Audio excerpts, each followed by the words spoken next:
Hi, it's me, Shakti Sundari, and I'm here for, I think it's day 5 of sharing with you the Radiance Sutras. We're still with the Banter verses, which is the introductory dialogue between Devi and Bhairava, Shakti and Shiva, the god and the goddess, about the nature of reality and existence. Before I go on to reading and speaking to the words, I'm going to share a bit about myself. I guess somehow this is turning into some kind of personal diary of my state of being each time that I come to read.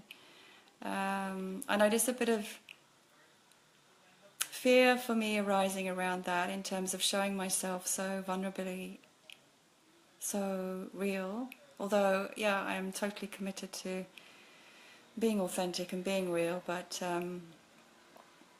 yeah, it feels vulnerable at the moment. It's been an emotionally very difficult and challenging morning for me today, and I'm still feeling that, and I'm sort of back with feeling that heaviness that I felt a couple of days ago in my heart, my chest, my face, my throat, and so I'm just aware of that, allowing it.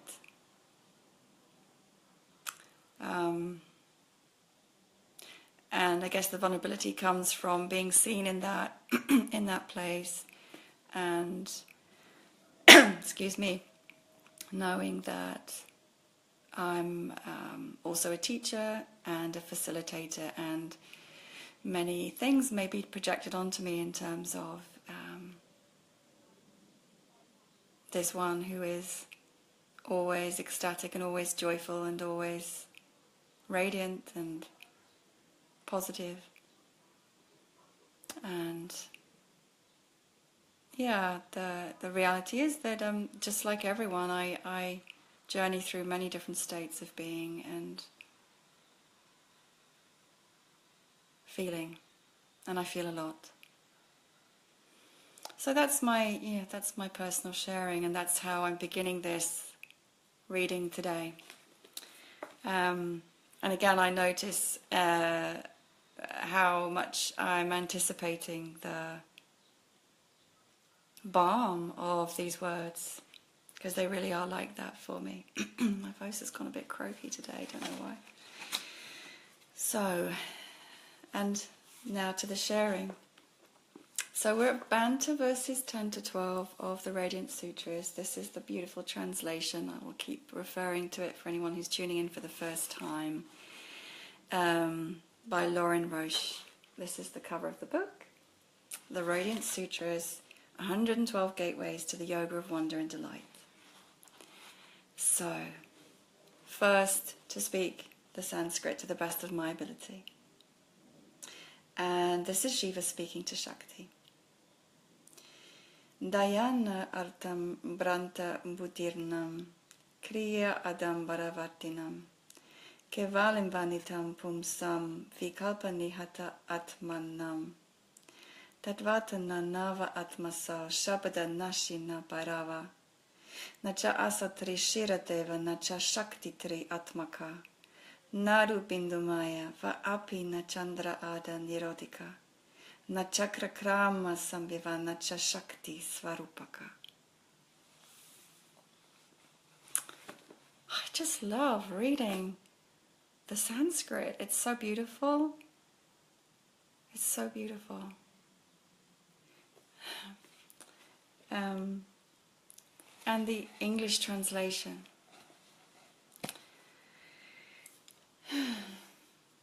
Elaborate rituals and garish images may be useful in meditation when your mind is whirling with thoughts of sex, money and power, wandering like an elephant in heat. Go ahead and use these tools, yet know, beating drums and blaring trumpets cannot summon the one who is already present. I am not a collection of incantations, known only to experts. I am not a ladder to be climbed, a sequence for piercing energy centers in your body. I am not to be found at the end of a long road. I am right here.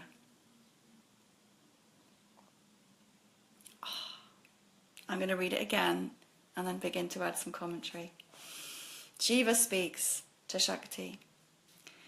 Elaborate rituals and garish images may be useful in meditation when your mind is whirling with thoughts of sex, money and power, wandering like an elephant in heat. Go ahead and use these tools, yet no, beating drums and blaring trumpets cannot summon the one who is already present. I am not a collection of incantations, known only to experts. I am not a ladder to be climbed, a sequence for piercing energy centers in your body. I am not to be found at the end of a long road. I am right here.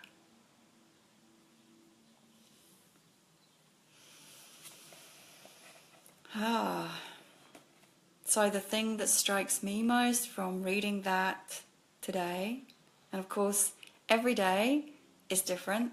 If I was to read this morning or in an hour's time, it would be different. And that is the balm, the nurture, the gift, the nectar of these words, these teachings, these sutras. But the thing that resonates for me most is the very last line. I am right here. I am right here. And there are two verses, and at the end of the first verse, this is the same thing. The one who is already present. So I guess what Shiva is saying is, you don't need to go looking outside yourself. You don't need to go to the temple, the church, to pray, to do all these rituals that you might do, to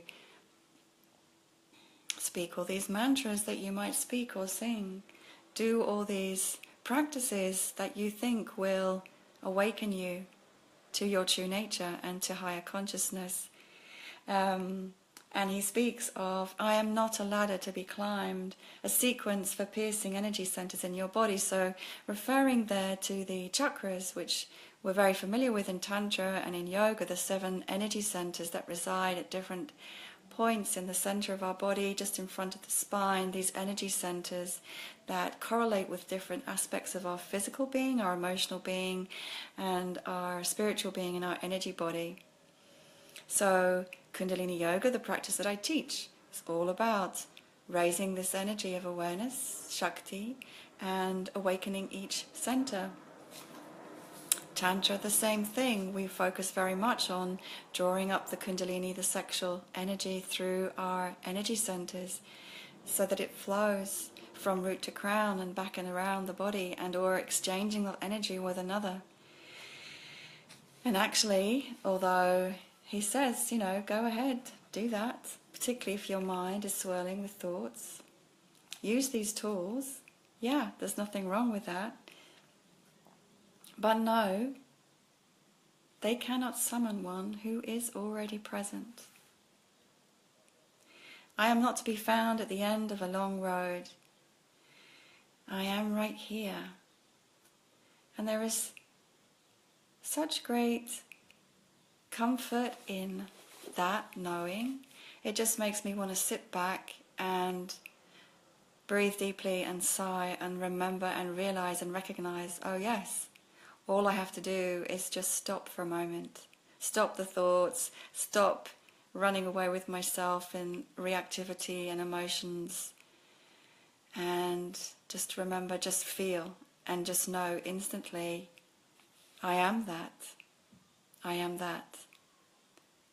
There is nothing outside me, everything is inside me, everything. I am everything, I am one with everything. Oh yes. And when I'm in that space of knowing,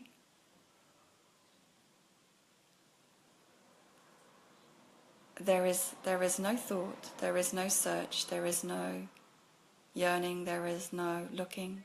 There is no seeking that is needed. Everything is here within me. And I am one with myself, and I am one with the divine within. Yeah.